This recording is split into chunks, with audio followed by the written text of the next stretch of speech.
Plug and Alley presents Working in Music Sucks, the show where we talk about what sucks about working in music so you don't have the same problems. I'm your host, John Maciel, and in this episode, we're going to talk about something that is a fundamental and kind of break it down, maybe familiar to some of you, but to newer people in the audio recording industry might not be so obvious. And there are a lot of blurs in what today's topic is going to be on, and that is studio roles.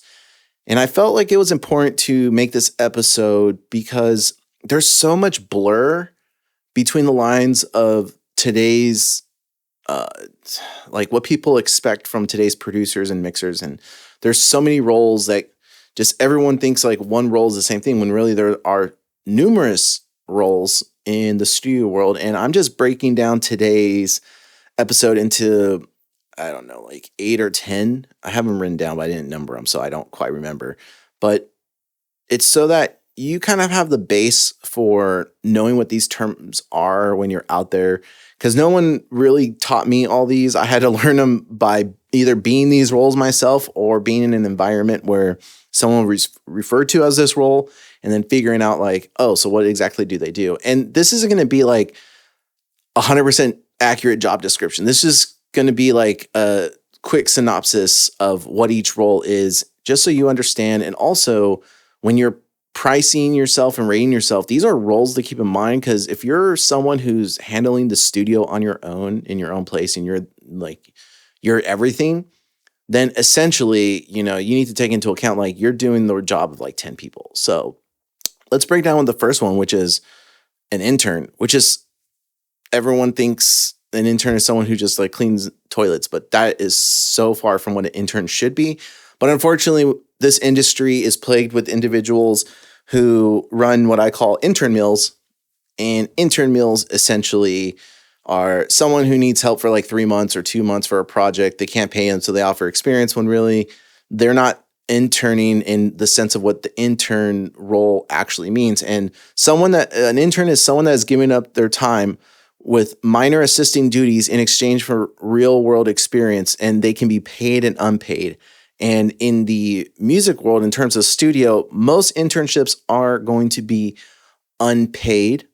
A lot of my internships were unpaid, but there is a way to make those valuable to yourself that I'm going to cover in another episode from my personal experience and experience I've seen from friends. Because even though you're not getting paid, there are ways to make these opportunities worthwhile if you know how to leverage them properly and go into it with the right mindset. But being an intern means you are someone who is going to go clean a studio, clean up bathrooms, make coffee, do like the basics that need to be done. But in exchange, you are given the opportunity to be in the room with an engineer to watch them work. You are given the opportunity to, clean up, to get some, free studio time. An internship isn't just showing up to a studio just to clean and that's it. And maybe the opportunity arises for you to work in the studio. That's not an internship. That's just like free labor. So that's one thing that is a taboo in the industry. People don't like to talk about, but that's the reality of it. And if you're someone that's in that situation, and you're like, man, this internship sucks. I never do anything studio related. You're not in an internship. You're just free labor, and you need to either have a tough conversation with someone, and they might let you go, or you just need to walk away from that situation. Especially if it's been more than 90 days and you haven't had any meaningful experiences or knowledge bombs where you're just like, oh God, this changes everything. That's just not a situation worth being in. That's just my opinion. Some people might say that everyone should try everything once. I don't. And we'll talk more about that in the intern episode, because I can rant on that for hours. The next one is a runner. And a runner is just someone who is going to help get everything together before the session, to set up the session, get everything just in order that needs to be done. And during the session, they could be an individual who hops in to the room to see if anyone needs anything, and then bounce and go do the next thing that needs to be done. But they're just running around as a runner. And oftentimes a runner, as an intern, your role could be being the runner in that studio or that session for the day. So it's not the same role, but it can encompass the same thing. So that's why I'm saying like these terms get so blurred, but they're specific roles. Just because an intern may not be trusted to be in the room of a certain session, but the producer and the assistant engineer or the recording engineer don't need any more people in the room, but they will need a runner to go and get stuff or make sure things are situated right, because everyone kind of has all hands on deck. So they need a runner to do just extra miscellaneous things. And that's all you're going to do as a runner. You're just going to come in, help, and then get out of the way and be as invisible as possible. From there, we have a striker, and it sounds cooler than it is, and it's one of my least favorite roles, but it's super crucial and important, and that is you're the person who strikes the room after recording. So if you just did a drum session, you're the person who's going to take all the mics, the mic stands, the cables, wrap them all up, put them nicely, and put them away. So the next session's ready. There's a mic locker. Make sure that the mics go properly where they're supposed to go. Anything that needs to be replenished, like coffee or anything that you put away to break down the session room, that's a striker. And again, that's one of those roles that can be interchanged with an intern, if allowed with that experience. And if that intern knows where everything goes, then yeah, like they would, hey, we need you to strike the room afterwards, after you're done with the other stuff whatever you're doing, or asking like, hey, after we're done with the session, we need someone to strike. Are you able to do it? And being a striker, it's the worst role because like you have to hunt everything down, but it also can lead to some really cool conversations with the artists or the like producers, recording engineers, and you can see cool setups. So you didn't have like being a runner or an assistant and helping in the big preliminary stages, it's all right. But as you're recording and things are happening, the setup always changes. So being a striker, you can kind of get in there and peek at like, oh, that's how you set up that snare mic. Oh, that's how you did that thing. That's pretty sick. And sometimes you can see people's little secret sauce, and you don't say anything. You just see it. You're like, oh, that's how they do. I got you. So I hate striking because it got to a point where I never got to see cool shit like that, or I never got to see cool stuff like that anymore, because it's like, I hate feeling jaded, but when you get so much experience, some things just don't excite you like they used to anymore, unfortunately. But I mean, if Eric Valentine or Joe Barresi asked me to strike a studio, I would do that in a heartbeat. And if they're listening, even though I'm doing YouTube and podcasting, I will gladly be anything you need me to be in your studios. I love those guys. Their records are so awesome. The next role is a really crucial role that a lot of people actually don't utilize. I've only seen this utilized on bigger records that I was a part of, but at the beginning stages, people tend to not really worry about this role, when I think it's actually one of the most important roles you can have and put into your budget as you're growing your home studio. And that's finding a tech. Now, I'm sure if you're in a band, you've heard of like a guitar tech or a drum tech, and they can be the same people, even though some of the skills might change a little bit from the live to studio world. But in essence, it's the same role, someone who specializes in something. So it could be setting up basses, setting up guitars, tuning drums. Like a drum tech is probably one of the best investments you can make in the studio. Getting the drums to sound right, having them seat the heads and everything. Oh man, like when you have a drum tech on a session, it just changes everything. But there's also techs in studios that have consoles and things like that. They might be the assistant engineer or someone who knows the technicalities of the gear and how to repair it or how to make sure it stays, at 100%. But techs are an incredible resource in the studio. And there are some techs that know how to fix gear and make their own gear and fix amps and mod amps, but that's all they do, or even with pedals. So techs are just people who specialize in one thing. And sometimes as a solo, studio owner, you got to be your own tech. You're setting up the guitars, you're setting up the drums and everything. So that is another role to remember. And you're probably like, I'm my own runner, I'm my own striker, I'm my own tech. I'm already 3 of these. Yeah. So when you're budgeting, you got to take all this stuff into account. And I have another podcast episode lined up for why it's so crucial to understand the roles on when you start pricing yourself. And the next one is an engineering assistant. And this one is just, I'm going to draw for an example so it's a lot easier. So when you're recording a record, there's usually the audio engineer, the person who's going to be setting up the mics and recording Pro Tools and just making sure they're getting the takes that the producer's telling them that they want, and or the producer has entrusted them to get the takes. And if you're your own, home studio engineer, you're your own assistant engineer essentially. But they're just someone who is either, the setup's been done, they're assisting in any way, and they're basically doing whatever the engineer who's in charge of the session is asking them to do. And sometimes it's just set up the mics and the stands, and you don't even have to get super crazy with them because the engineer's gonna come in and fine tune them. Other times it could be you're setting up the mic inputs in the Pro Tools session in the studio room. But whatever the engineer needs assisting with, they will tell you. And every assistant engineer relationship that I've seen, they're all kind of the same. You essentially become like a clone of the engineer. And some of them are the engineer just wants you to set up the mics, put the inputs in the Pro Tools session, and just sit in the back of the room and shut up. And it's not because they're being rude or anything like that. It's just like they can't have you asking questions or being a distraction. So it's like, do these little things so that I can go set up, fine tune the mics how I want them. You're in the room pressing record for me because I need to be out here because they need to be more in control. Or they might feel comfortable with you moving and then they're in the room. So whatever their needs are, they will explain it. And if you're at that level with an engineer, you've done quite a few records to get to that level, and you probably were an intern at some point and or have experience with other audio engineers, and they, when they need someone for a session, they're like, oh yeah, my guy will take care of it for you. All right. So from there, then we got the engineer. Now, engineer often gets really blurred with producer because oftentimes if you're recording at like a studio that lets you record studio time, the engineer, the person who's recording, bands tend to trust that person and they kind of become like some pseudo producer by giving their input. But at the end of the day, it's like, they're just an engineer. And some engineers are great at engineering and following the direction that the producer has given them. The producer, I like to think of the director. I like to think of them as the person they understand what the script is. They've seen the storyboard. Now it's time to get the actors to make the storyboard and the script come to life, which is the artist. And then they need to tell the DP, the cinematographer, which is going to be your audio engineer, which is going to be your recording engineers, your audio engineers.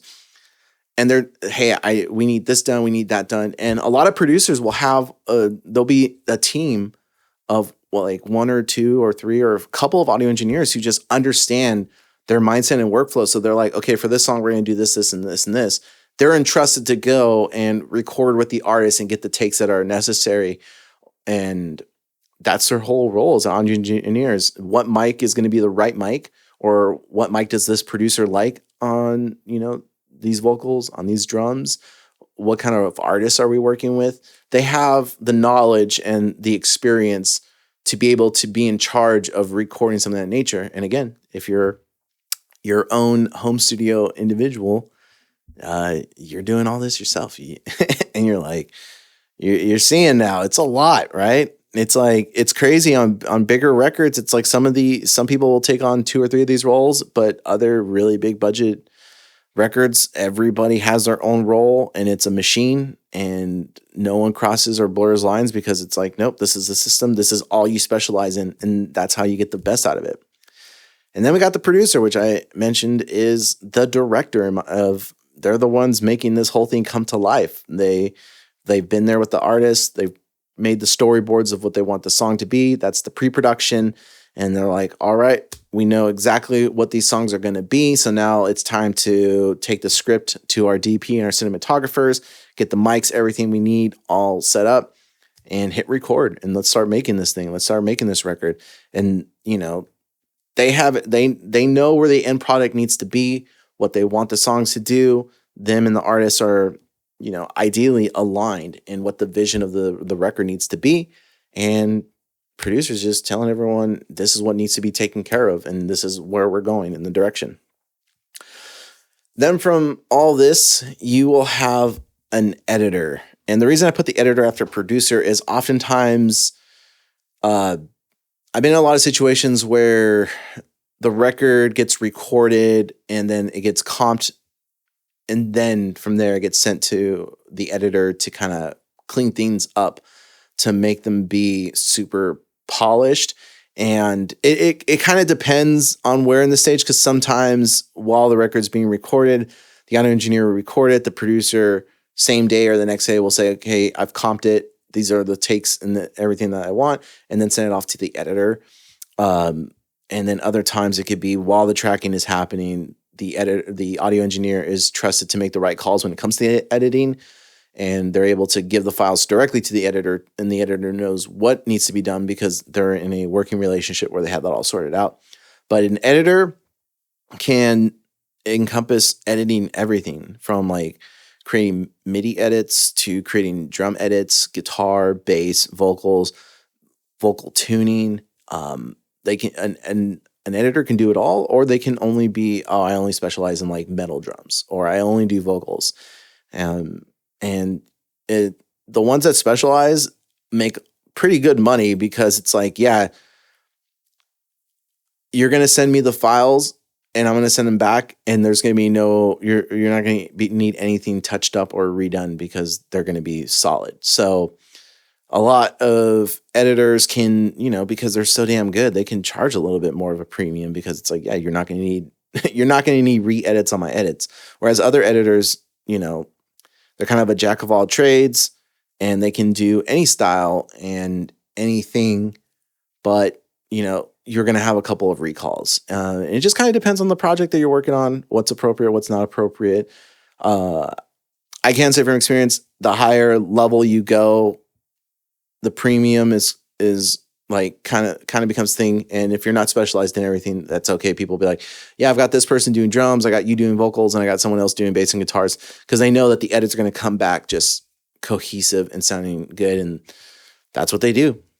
And then from there, once all the files are ready to go, they get sent off to the mixer. But before the mixer gets them, usually most mixers will have a mixing assistant. And the mixing assistant is the individual who knows exactly how the mixer likes their sessions prepared, the routing, where the tracks are going to be going, the color coding, the track naming scheme if it's on a console, normalizing. Pretty much they've been trained by the mixer to prep the session for exactly how they need things to be done, what EQs they already have on the channels that for certain things, to generate MIDI if it hasn't been created for the drum shells, their effects templates, preset templates.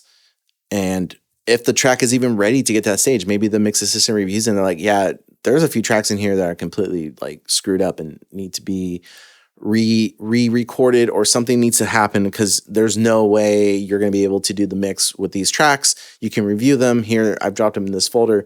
And, the mix assistant is kind of like the pre-quality assurance before the mixer gets the files. And then essentially, and then from there you have the mixer, and the mixer just wants to, pull up the session and listen to the reference to see what the band was going for. And then from there, just make the emotion of the song come out and not worry about like, oh, this should have been re-edited or this should have been hard tuned. And, the less of that a mixer has to do, the more they can focus on making the emotion of the mix come to life, which is what a mixer is supposed to do. It's really blurred nowadays because budgets are so strapped that audio engineers are cutting corners, editors are cutting corners. Everyone cuts corners until it gets to the mixer's lap. And then the mixer is like, ah, shit. Like, if I ask them to do this stuff, the record's not going to be done on time. It's not going to get to the mastering engineer on time. And then the vinyl pressing is not going to be done on time. And then the record's not going to be done on time. And I'm going to have the label breathing down my neck, and the band's mad because the record won't be ready for a certain tour. And I've seen this stuff happen, and it just really sucks that like the mixer is put in a position of like, they're kind of the default bad guy if the record's not working out. And because of this type of workflow that's happened, what I've seen more common than anything nowadays is like producers will literally, I don't want to speak on everybody, but I've seen a lot of records where it's mostly like MIDI bass, MIDI drums, and then guitar DIs, and then vocals, and the mix engineers sent that. And they're kind of like, okay, cool. You get to make like all the drum tones, the guitar tones, and the bass tones, essentially. And in my opinion, that's not being a mixer. That's being paid to be a producer. But that's just the reality of the world that we live in. It's like, well, are you going to have a pissy fit and not get the record done? Or are you going to get the record done? Because ultimately, you said yes to making the record and your name's on the line. So it's kind of like you've got to deal with the shit you've been dealt. And it kind of sucks. But as a mixer, in a perfect world, You would have a mix assistant. They would have it, it would check all the boxes, and you just go in and you just start, mixing the emotion of the song, automating, doing all the stuff that really makes a record come to life. The artist gives it life, but then you go in there and you really make it sound like how they wanted it to sound. And that's why some mixers are paid the big old bucks, because of how skilled they are in doing that. And after that, we have a mastering assistant, and a mastering assistant usually will, like the same thing as a mix assistant, prep the session, make sure all the songs are ready in the file folder, how everything needs to be. And after the mastering engineer has done that, then they'll take care of like stems. And actually, what I forgot with the mixing assistant is they usually, not all the time, but on occasion, mix assistants can handle recalls and notes for the mixer if they've been trained thoroughly enough and they're enough of a clone. They will handle like the stem bouncing, just the catalog of like archiving all the tracks and everything like that. Mastering assistant will typically do the same.